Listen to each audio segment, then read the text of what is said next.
All right, Kelly, thank you.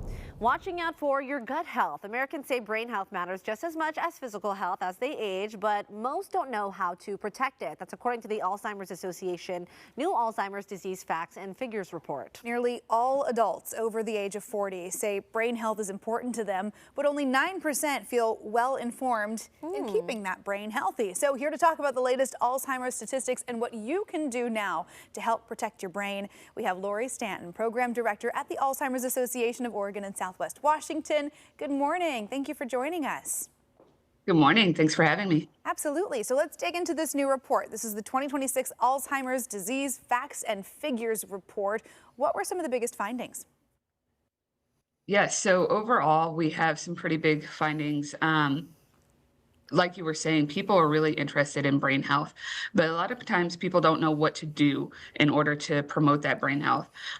We have what is called the 10 healthy habits for brain health, and this has been clinically proven through research to actually prevent and or delay the onset of symptoms of dementia by up to 40%.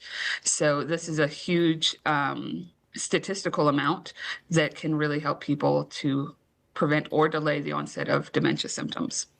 Yeah, Laura, you definitely see the concern online from folks about their brain health. There's all sorts of exercises people are posting, things you can do with your hands, word puzzles that you can do to improve your brain health. But what are the research-based steps that people can do to actually reduce their risk of Alzheimer's, reduce their risk of dementia? Right. So we hear a lot about physical exercise, diet, of course, sleep. 7 to 9 hours of sleep is what's recommended, which is hard as we age, of course, and our circadian rhythm changes.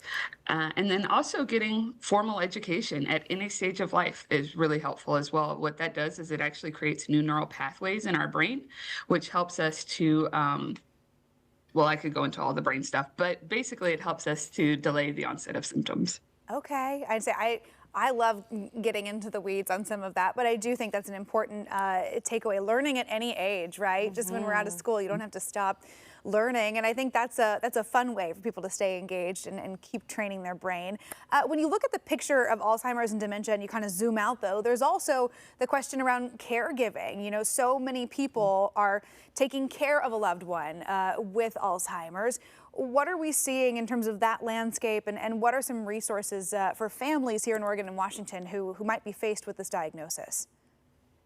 So in Oregon specifically, we have 188,000 people who are providing unpaid caregiving, which means these are family members, friends, neighbors who are really just stepping up and stepping in to help out, who are providing over 291 million hours of unpaid care. Wow. This is valued at over $8 billion.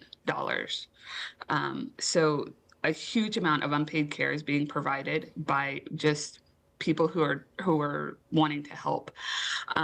What this means is that if we had to pay for this, it would essentially, bankrupt our country. By 2050, the need for paid caregivers is going to skyrocket. And what we need is to really make sure that people want to get into this field. And there are a lot of different ways that the Alzheimer's Association is looking at doing that. One of those ways is by making it a field that people want to get into, by making it a college pathway and really making it looked at as a career pathway. Yeah, well, the need is certainly there with that many hours of unpaid labor going into taking care of folks that have been diagnosed with Alzheimer's or dementia. Again, the need is there, so hopefully they're able to get that interest sparked of students in college to get into this field. Lori, thank you so much for this information. It's been so helpful. Thank you.